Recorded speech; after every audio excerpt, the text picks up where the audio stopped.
Hello, welcome to HBI 2026. I'm Rakshitha. I'm a journalist with Healthcare Business International. We have with us today Matt Lee, who is the Managing Director, Co-Head Healthcare and Life Sciences at Lincoln International. Welcome, Matt. Afternoon, Rakshitha. Thank you very much for making the time and being with Pleasure. us today. I have three questions for you today. How are current market conditions shaping private equity interest in across European healthcare and life sciences? Yeah, I mean it's a tricky time at the moment. I think there was a session previously yesterday by one of our peers, and they were talking about how the market was being shaped by Iran and what was going on there. Geopolitical is obviously having a big impact. I guess as we entered 2026, as we did in 2025 and 2024, advisors are always very positive about what's coming ahead, because we need to sort of have some confidence, and so I think again we entered 2026 with a certain level of confidence, and that was based on dry powder, the need for private equity to return capital to their investors, so DPI, and there's been a sort of build-up of portfolio companies that are unsold, and those need to be sold to return capital and then allow private equity to raise their next fund.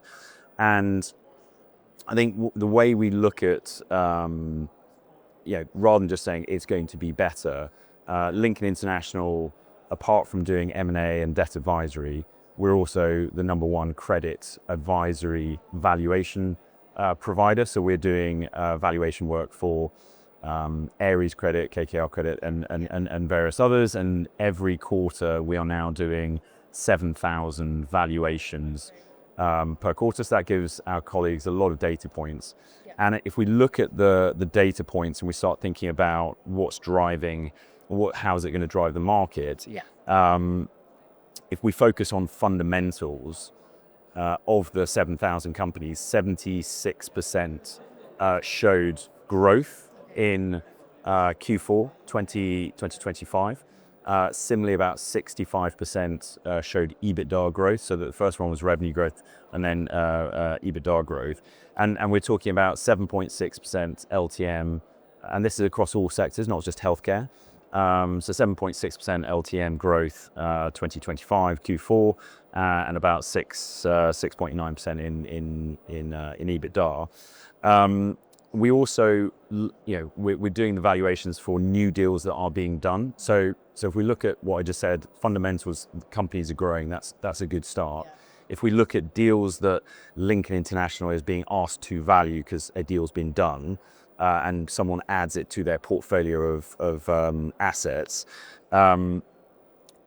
H2 is expected to see a significant growth on H1 2025, and we'll put it above 2024. So again, as we looked at that data, we were sort of seeing green shoots of growth, strong growth across a portfolio of a very substantial number of companies, and also the multiple of EBITDA, the price being paid for those new transactions, has been going up. So the quality of deals being done, I think in late or mid 2023, the average multiple was around 11 times.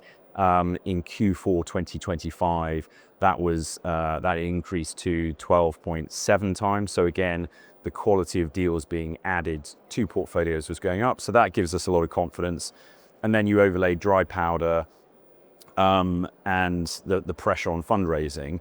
If we look at healthcare specifically, as this is a healthcare conference, actually healthcare statistics were amongst the strongest in our portfolio sectors, be it TMT, business services, etc. So the LTM growth that the healthcare sectors were seeing, I think it was sort of 9.2, 9.3% year-on-year growth at revenue and EBITDA, which is exceeding others. So again, we're sort of looking at the sector entering 2026 and going, that all looks pretty encouraging. But then obviously we sort of come into the geopolitical, and then things start to sort of change.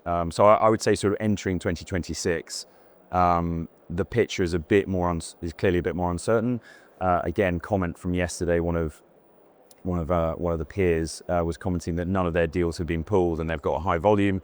We're seeing the same, but people are looking at how they priced in that uncertainty. So I think overall positive, but we're sort of a bit cautious as to how things are looking. That was very insightful. Thank you, Matt. So talking about subsectors within healthcare, where do you think capital will flow in 2026?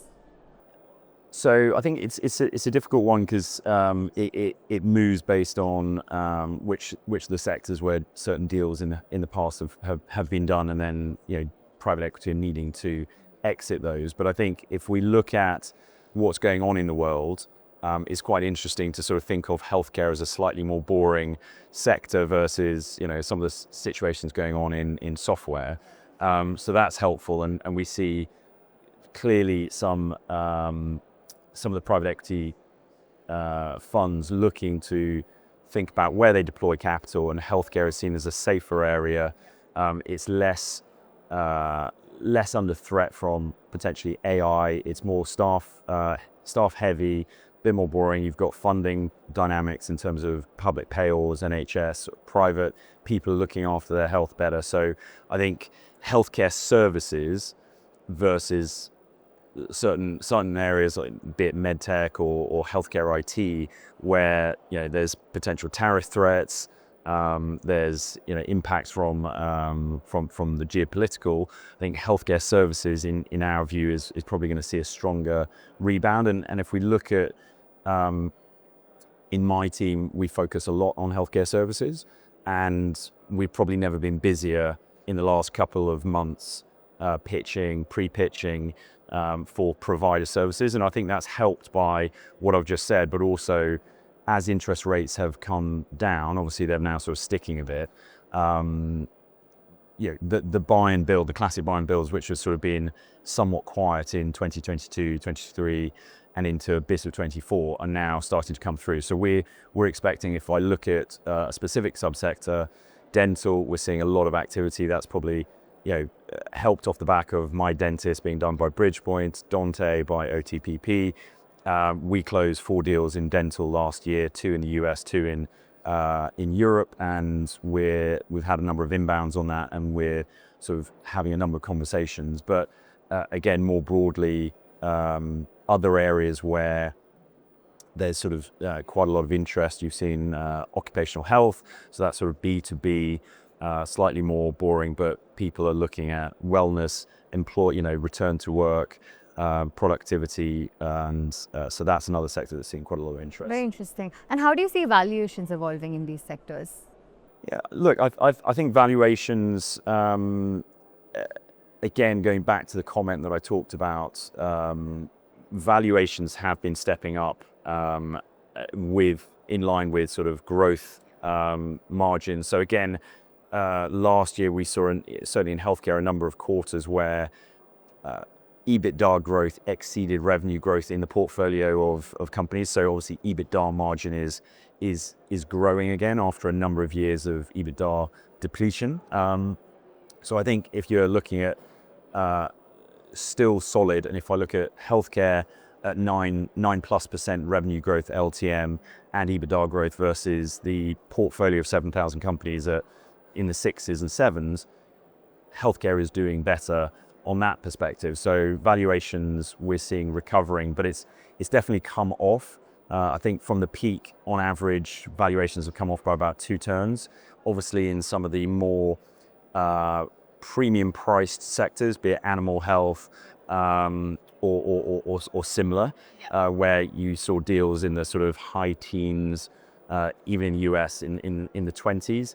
In COVID, when interest rates were 0 to 1%, those are much more in the sort of 15, 16 times rather than the high teens. So I think as a generality, multiples are stabilized, and healthcare remains sort of 11 to 12 times on our portfolio of 650 companies, which we value. But I think you're going to get outliers. We have seen a number of processes where we're buy side disappoint on the valuation side. I won't name them, but where you've tended to see that, it's linked to businesses not being platforms, but rather being a collection of assets.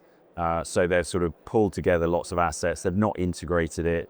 You're therefore seeing weak like-for-like growth, questions around the platform integrity. And so we've seen a number of deals trade at sort of sub 10 times or fall over. So I think it's a tale of, it's still a tricky market, but the best assets will get double-digit multiples if they are properly integrated and demonstrate good TAM, good growth, good management team. The ones that are, not there are sort of either falling over or seeing sort of lower multiples. That's great. Thank you for such detailed insights, Matt. Thank you so much for being with us.